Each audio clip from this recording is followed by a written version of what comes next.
No programa Os Pingos nos Is, além do Roberto Mota, Cristiano Beraldo, também o Diego Tavares com a gente nesta edição. Eu sou o Daniel Caniato, seja muito bem-vindo aqui ao programa Os Pingos nos Is. Várias notícias importantes, inclusive o governador de São Paulo, Tarcísio de Freitas, visitou Jair Bolsonaro no dia de hoje, reforçando a sua fidelidade ao ex-presidente. Após o encontro, o mandatário paulista negou ter debatido a anistia geral, mas afirmou que a redução de penas não agrada a Bolsonaro. Tarcísio também destacou que será candidato à reeleição em 2026 em São Paulo, afirmando que seu encontro com o ex-presidente foi para prestar apoio e solidariedade, negando haver algum tipo de interesse.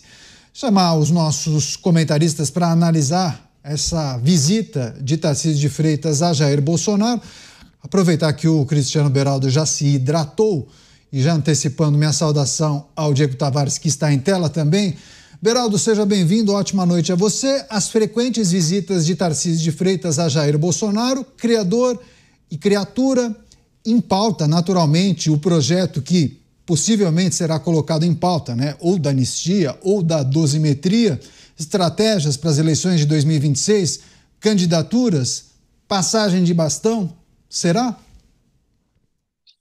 Boa noite, Caniato, boa noite, Mota, Diego, boa noite, audiência que prestigia diariamente os Pingos nos Is. Caniato, eu acho que essa conversa, ela na verdade foi mais simples.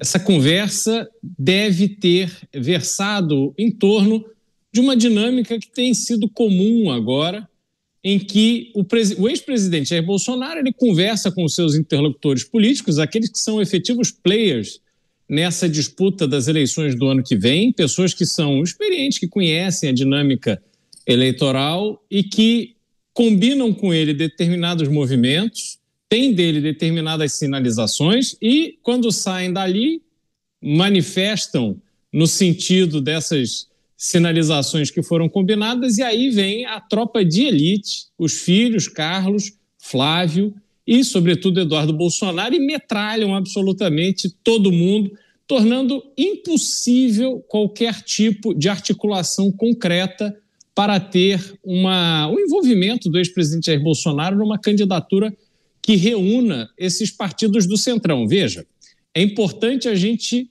dar às coisas os nomes que elas têm. Jair Bolsonaro hoje ele tem dois caminhos. Um caminho é apoiar um candidato que seja o candidato do Centrão.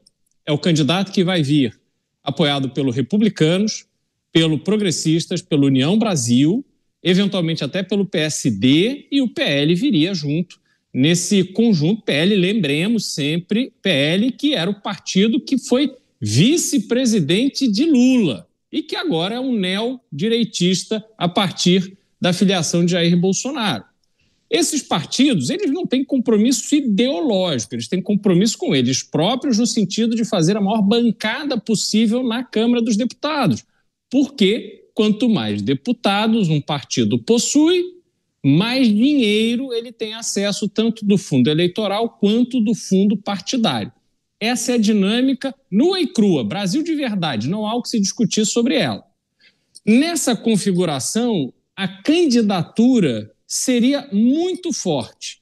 Seria, em tese, Tarcísio de Freitas, o candidato, com todo esse apoio, com muito dinheiro, com muito tempo de televisão, com muita visibilidade, ele então teria tudo para vencer as eleições, para vencer o atual presidente numa eventual disputa à reeleição. Agora, conforme a metralhadora giratória dos filhos de Bolsonaro é ligada, esse plano vai indo por água abaixo.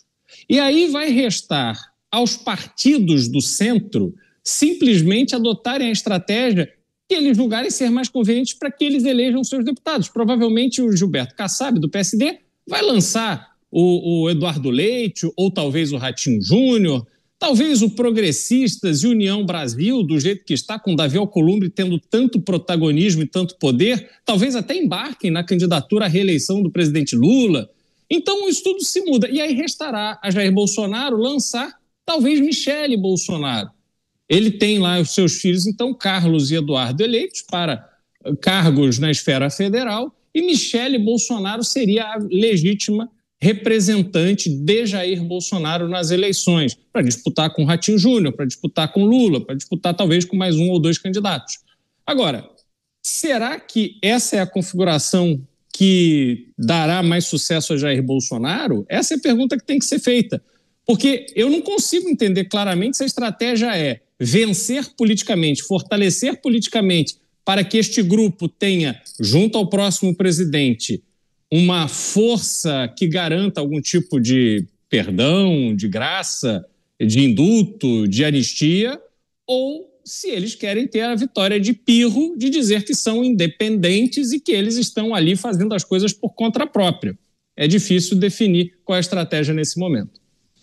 Os artigos e reportagens tratam de um projeto que estaria sendo desenvolvido por Eduardo Bolsonaro, projetando o que vem sendo chamado de bolsonarismo mais ideológico. E aí se conecta esse cenário desenhado pelo Beraldo, em que Michele Bolsonaro talvez fosse o nome de Jair Bolsonaro. Mas para além dessa estratégia, eu vou até abordar um outro aspecto com o Diego Tavares, que também está com a gente. Diego, seja bem-vindo. Ótima noite a você. A informação que consta na nossa manchete principal, Tarcísio revelando que Jair Bolsonaro é contra o PL da dosimetria, portanto, a redução de penas. Naturalmente, presume-se que ele defende o PL da anistia ampla, geral e restrita. Mas me parece que a anistia não sobrou muito espaço para avançar com esse texto, né? Me parece que há um acordo ou há conversas avançadas no sentido de aprovar o PL da dosimetria. Parece que essa é a alternativa mais factível, né, Diego? Bem-vindo.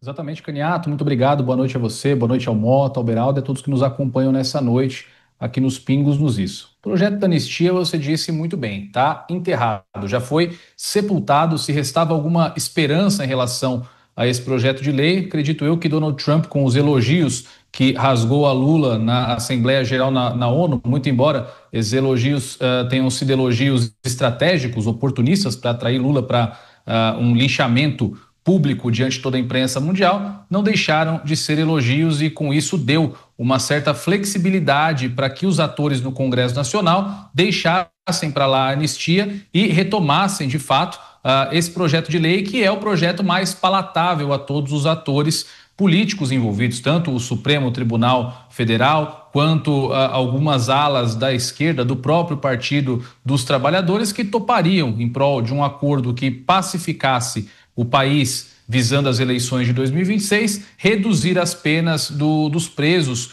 do 8 de janeiro e de todos os envolvidos na trama golpista. Havia, inclusive, um murmúrio de que Jair Bolsonaro teria concordado passar cerca de 2 anos em prisão domiciliar com a redução das penas. E passando 2 anos em prisão domiciliar, evidentemente ele não poderia sonhar em participar das eleições em 2026. E é justamente nessa condenação de Bolsonaro que reside a estratégia do Centrão. O Beraldo delineou muito bem o cenário eleitoral no caso de uma direita dividida, se lançar uma direita dividida para as eleições de 2026. E é justamente a partir desse campo que torna-se para Jair Bolsonaro totalmente inviável indicar alguém do próprio clã, não fazer acordo com ninguém, seja com os partidos de centro do ponto de vista ideológico, ou com os partidos do centrão. Bolsonaro sonha, sim, em estabilizar a sua situação por enquanto, por intermédio do PL da dosimetria e, posteriormente, com certeza, imagino eu, sonha com um perdão proveniente de um futuro presidente da República que não seja ou o próprio presidente Lula reeleito ou um sucessor. Então, estes acordos que estão sendo costurados dia a dia certamente contam com a participação de Jair Bolsonaro. E, nesse sentido, o único empecilho que se apresenta nesse momento é realmente Eduardo Bolsonaro, que não se conforma em passar o bastão da direita para outro tipo de protagonista. Ele quer, de qualquer maneira, que o nome Bolsonaro, que o seu sobrenome, seja a grande liderança nesse próximo ciclo eleitoral, também no campo da direita. Mas entre querer e poder, tem praticamente um abismo político que passa certamente por muitas negociações. Pois é, trazer um modo para essa discussão, a visita de Tarcísio de Freitas a Jair Bolsonaro e as informações que ele compartilhou com os jornalistas, dizendo que foi uma visita para prestar apoio e solidariedade, reforçando que ele será candidato à reeleição ao governo do Estado, mas trazendo uma informação importante sobre a percepção de Jair Bolsonaro sobre os projetos que vêm sendo debatidos e aventados. Jair Bolsonaro é radicalmente contra o projeto de redução de penas. Mota. Até porque esse projeto não faz nenhum sentido. Essa é uma discussão que anda em círculos. Algumas pessoas defendem, dizem que esse projeto é a única forma do Brasil andar para frente, mas ninguém apresenta esse projeto. Não existe possibilidade, dentro da sensatez jurídica, de você fazer um projeto dizendo que fulano, ciclano e beltrano vão ter as suas penas reduzidas. Isso é um atentado ao Estado de Direito. A única coisa que o Congresso pode fazer é dizer que, para os crimes tais e tais, as sentenças, as penas que eram tanto, agora passarão a ser tanto. Não há como você individualizar isso. Isso é uma loucura. Isso não faz sentido nenhum. Isso é um Frankenstein. Isso é conversa para boi dormir. Isso é uma cortina de fumaça para adiar qualquer providência até o dia em que ninguém esteja mais interessado no assunto. Ou o Congresso altera a legislação penal, ou o Congresso dá uma anistia. Não existe projeto de dosimetria. Ninguém apresentou nada. Então, eu acho que isso realmente é uma conversa que não vai levar a lugar nenhum. Me parece que o establishment político do Brasil já decidiu que essas pessoas vão ficar na cadeia mesmo, vamos enrolar essa discussão até que as pessoas percam qualquer interesse nisso, vamos falar sobre outras coisas e vamos esquecer isso lá. Agora, isso aí é evidente que esse problema não pode ser varrido para baixo do tapete. Eu acho que provavelmente é essa a mesma sensação que Jair Bolsonaro tem. E como eu conheço Tarcísio, sei que ele é uma pessoa muito lúcida e inteligente, ele provavelmente está enxergando a mesma coisa. O establishment político do Brasil resolveu andar em círculos, resolveu varrer isso para debaixo do tapete. Agora vamos ver se vão conseguir.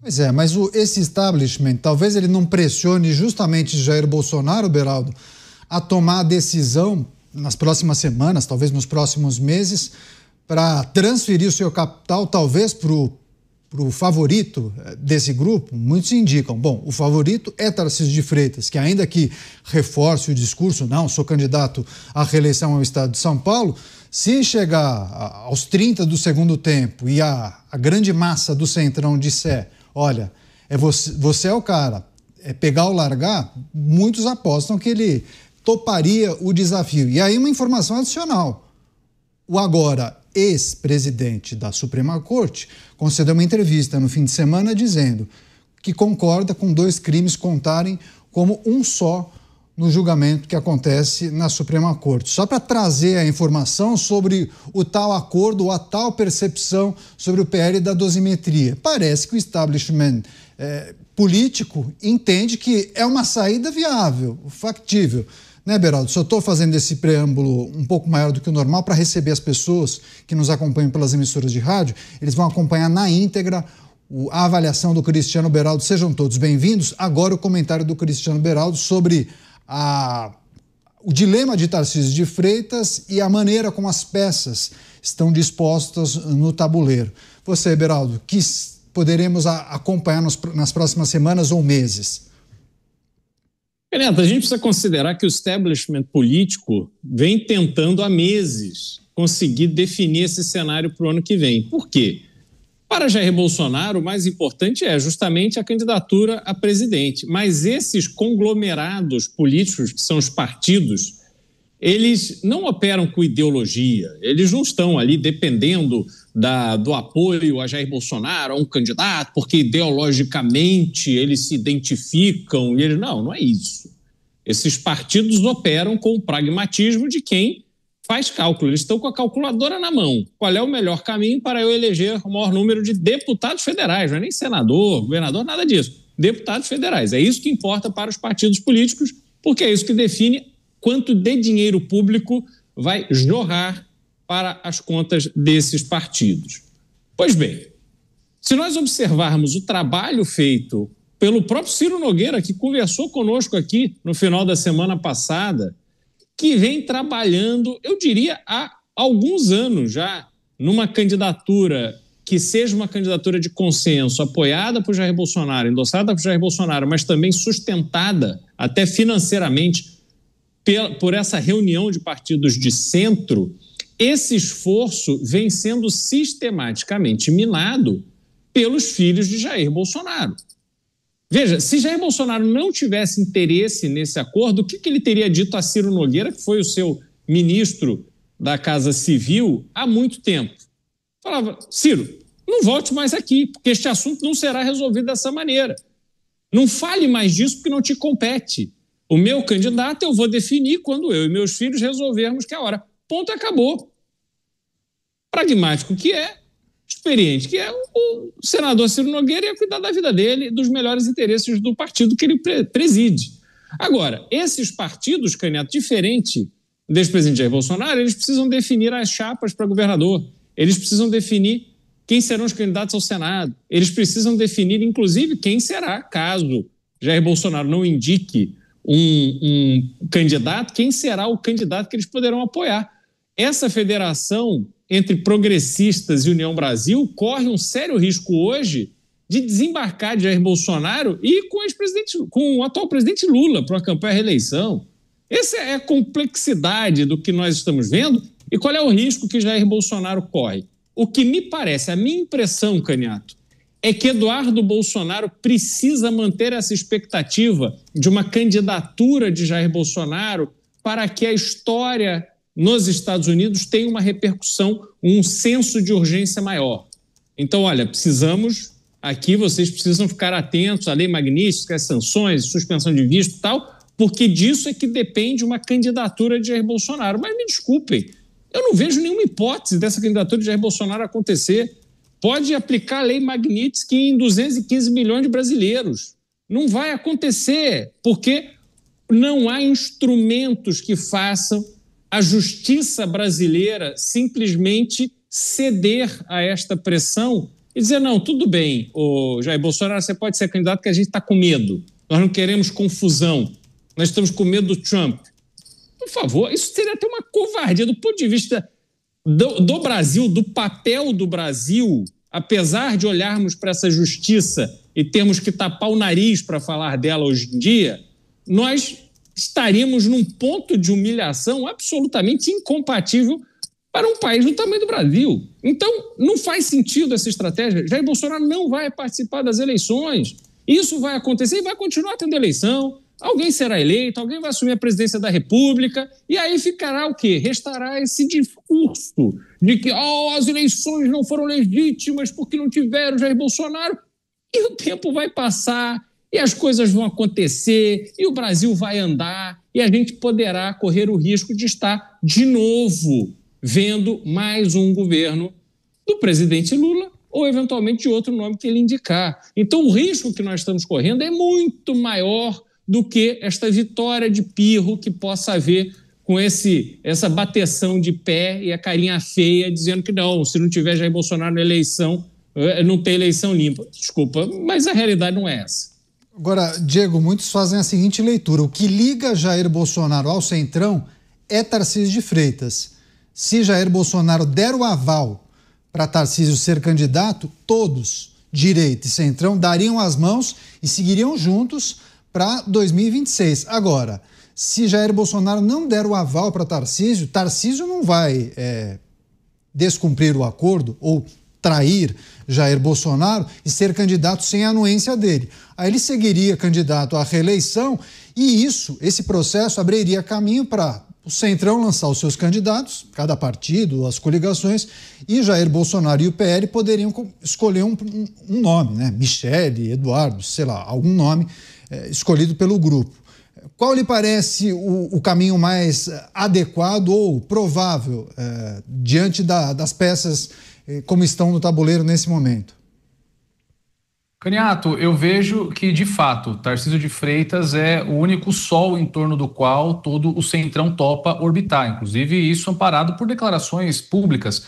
A CM Neto disse em entrevista aqui à Jovem Pan que, em que pese a União Progressista seja o maior bloco partidário, que teria condições, em tese, de dar a maior arrancada para Ronaldo Caiado, se for o caso, de uma candidatura autônoma, eles topariam a formação de um arco de centro-direita para fazer oposição ao atual governo. O presidente do PSD, outro gigante partidário, também já declarou, Gilberto Kassab disse por diversas vezes, que ou apoia Tarcísio de Freitas ou, se não, vai ter a candidatura de Ratinho Júnior ou Eduardo Leite. Então, existe, como você disse, uma predisposição de todos os atores do centro do espectro político, do centrão, em caminharem ao lado de Tarcísio para uma eleição. Agora, isso não vale de nada, de fato, se o Tarcísio não resolver essa crise, que é quase que uma crise doméstica. Ele não adianta para ele angariar todo esse apoio do centrão se ele não tem o apoio desses 15%, 20% de eleitores que são fiéis a Jair Bolsonaro. E aí, eu quero pegar o gancho naquilo que disse o Beraldo a respeito de uma estratégia sobre a conduta de Eduardo Bolsonaro, que é justamente a pedra que hoje existe no caminho. Aliás, uma das pedras, né? Porque Michele Bolsonaro também tem dado declarações, declarou no último sábado que não tem vontade de ser presidente, que gostaria de ser primeira-dama, mas que, caso Bolsonaro peça, ela toparia ser a porta-voz, ou seja, toparia ser a candidata bolsonarista nas próximas eleições. Então, o Tarcísio de Freitas precisa primeiro resolver a crise do bolsonarismo. Por quê? Porque se ele se lança candidato sem a bênção de Bolsonaro, ou caso ele se lance com uma bênção de Bolsonaro, que aparente não ser uma bênção genuína, mas uma chantagem feita a partir desse arco de partidos do Centrão, deixando o Bolsonaro encurralado, sem que ele tenha a possibilidade de fato indicar o candidato que ele gostaria, Tarcísio não consegue a transferência desses votos. E goste ou não goste de Bolsonaro, Bolsonaro ainda é uma grande liderança do espectro político da direita, ainda mobiliza muitos eleitores, ainda consegue conduzir muitos votos a uma candidatura. Então, sem esse aval de Jair Bolsonaro, sem o apoio explícito de Jair Bolsonaro, e quando eu digo de Jair Bolsonaro, é muito importante que fique claro que a família toda também está de acordo com esse apoio, que esse apoio não é uma chantagem, que esse apoio não é forçado.